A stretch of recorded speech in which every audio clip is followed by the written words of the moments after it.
Hello viewers, I hope you all are doing well. Welcome to my channel Wonder Cookroom. So in today's video I am going to tell you how to make hummus at home. So let's get started.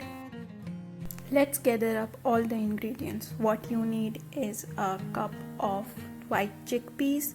We would boil them, and then you need half a cup of olive oil, 1 to 2 tablespoons of lemon juice without seeds, 1/4 cup of sesame seeds, 3 to 4 garlic cloves depends on the size, 1/4 teaspoon of salt and 1/4 teaspoon of cumin powder.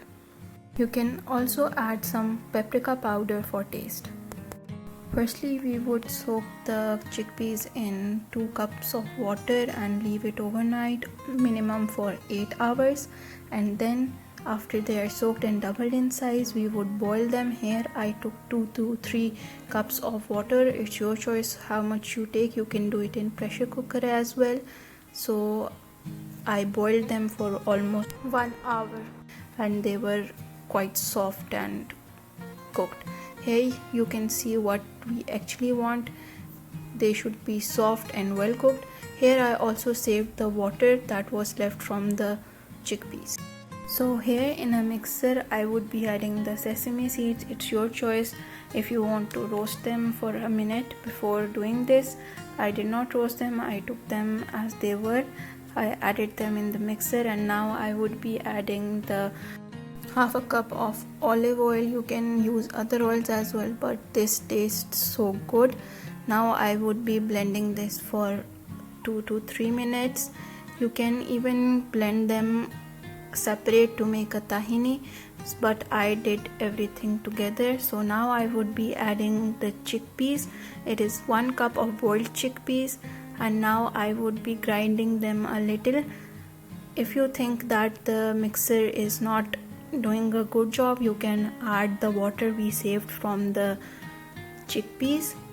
And then I would be adding the garlic. I'll chop them a little, not finely chopped, just a little chopped. And then I would be adding the salt and the cumin powder as well, and a little of paprika as well. You can also use chili powder instead of paprika powder, and we would blend it nicely. I would also be adding the lemon juice here, so we would grind it nicely. It would almost take 5 to 10 minutes to blend nicely. Firstly, it would be difficult to blend, and if you think that you did not put enough of the water, you can add more water, and then your paste would look something like this. It's close to what we need, but we would grind it more just to make sure that everything is mixed and well grinded. This is what our hummus looked like after it was done. It's kind of grainy, but it was so delicious. I topped it with some olive oil and a little of paprika powder or red chili powder.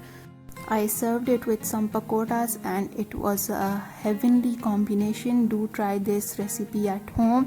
Let me know what you think of it. If you enjoyed the video, give it a thumbs up, and don't forget to subscribe to my channel. See you all next week.